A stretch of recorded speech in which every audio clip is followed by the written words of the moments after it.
ഇന്നു മുതൽ 3 ദിവസത്തേക്ക് ഇന്ത്യയിലേക്ക് ബുക്ക് ചെയ്യുന്ന വിമാന ടിക്കറ്റ് നിരക്കിൽ ഇളവ് പ്രഖ്യാപിച്ച് ഇത്തിഹാദ് എയർവൈസ്. ഇന്ത്യയിലേക്കുള്ള സർവീസ് ആരംഭിച്ച് 20 വർഷം പൂർത്തിയാകുന്ന സാഹചര്യത്തിലാണ് പ്രഖ്യാപനം. ഇത്തിഹാദ് എയർവൈസിന്റെ വെബ്സൈറ്റ് വഴി ഇന്നു മുതൽ ശനിയാഴ്ച വരെ ബുക്ക് ചെയ്യുന്ന ടിക്കറ്റിനാണ് ഇളവ്.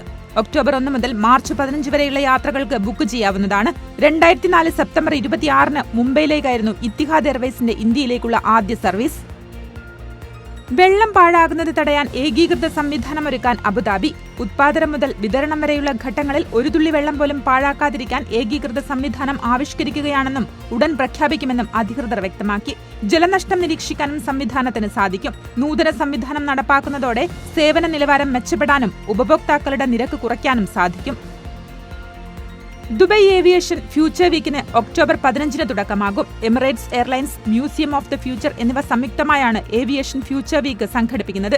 ദുബായ് മ്യൂസിയം ഓഫ് ദ ഫ്യൂച്ചറിൽ നടക്കുന്ന പരിപാടി ഒക്ടോബർ 17 സമാപിക്കും. UAE മന്ത്രിമാർ, ഉയർന്ന സർക്കാർ ഉദ്യോഗസ്ഥർ, ഏവിയേഷൻ, എയ്റോസ്പേസ് മേഖലയിലെ പ്രമുഖർ, aircraft maintenance, overall and repair, logistic മേഖലയിലെ പ്രൊഫഷണൽസ് തുടങ്ങിയവർ പരിപാടിയിൽ പങ്കെടുക്കും.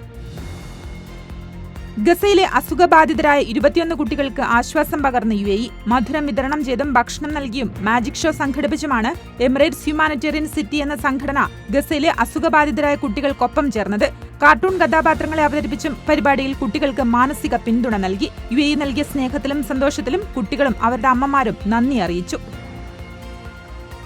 ദേശീയ ദിനാഘോഷങ്ങളുടെ ഭാഗമായി സൗദിയിലെ സ്വകാര്യ മേഖലകളിൽ അവധി പ്രഖ്യാപിച്ചു. മാനവ വിഭവശേഷി മന്ത്രാലയമാണ് അവധി പ്രഖ്യാപിച്ചത്. സെപ്റ്റംബർ 23 സൗദി ദേശീയ ദിനം. ദേശീയ ദിനാഘോഷത്തിന്റെ ഭാഗമായി ഒരുക്കങ്ങളെല്ലാം പൂർത്തിയായതായി ഭരണകൂടം വ്യക്തമാക്കി. സൗദി സെൻട്രൽ ബാങ്ക് വായ്പാ നിരക്കുകൾ കുറച്ചു. സാമ്പത്തിക സുസ്ഥിരത കാത്തു സൂക്ഷിക്കുക എന്ന ലക്ഷ്യത്തോടെയാണിത്. വായ്പാ നിരക്കുകൾ 0.5%-ആയാണ് കുറച്ചത്. അമേരിക്കൻ ഫെഡറൽ റിസർവ് പലിശ നിരക്കുകൾ കുറച്ചതിന് പിന്നാലെയാണ് സൗദി സെൻട്രൽ ബാങ്കും വായ്പാ നിരക്കുകൾ കുറച്ചത്. സൗദി റിയാലിന്റെയും അമേരിക്കൻ ഡോളറിന്റെയും സ്ഥിരവിനിമയ നിരക്കിൽ ബന്ധിപ്പിച്ചതിനാൽ വായ്പാ നിരക്ക് നയത്തിൽ അമേരിക്കൻ ഫെഡറൽ റിസർവിനെ പിന്തുടരുന്നതാണ് സൗദി സെൻട്രൽ ബാങ്കിന്റെ രീതി. Bahrain International Air show November 13 മുതൽ 15 വരെ സാഖിർ എയർബേസിൽ നടക്കും. മേഖലയിലെ ഏറ്റവും പ്രശസ്തമായ എയർ ഷോയിൽ വ്യോമയാന രംഗത്തെ പ്രമുഖർ പങ്കെടുക്കും. ഫഹദ് രാജാവിന്റെ രക്ഷാകർതൃത്വത്തിൽ നടക്കുന്ന എയർ ഷോ മുൻ വർഷത്തേക്കാൾ മികച്ചതായിരിക്കുമെന്ന് Bahrain International Air Show Supreme Organising Committee chairman Sheikh Abdullah bin Hamad Al Khalifa പറഞ്ഞു. പ്രദർശന ടിക്കറ്റുകൾ ഔദ്യോഗിക വെബ്സൈറ്റിൽ ലഭ്യമാണ്. കുവൈറ്റിൽ വാഹനം വിൽക്കുമ്പോൾ പണമിടപാട് ബാങ്കിംഗ് സംവിധാനം വഴി ആയിരിക്കണമെന്ന നിബന്ധന നിർബന്ധമാക്കി വാണിജ്യ മന്ത്രാലയം. ഒക്ടോബർ 1 മുതൽ പുതിയ സംവിധാനം പ്രാബല്യത്തിൽ വരും. വാഹന വിൽപ്പനയിലൂടെ കള്ളപ്പണം വെളുപ്പിക്കൽ നടക്കുന്നതായി തെളിഞ്ഞതിന്റെ അടിസ്ഥാനത്തിലാണ് പുതിയ നിയമം കൊണ്ടുവന്നത്.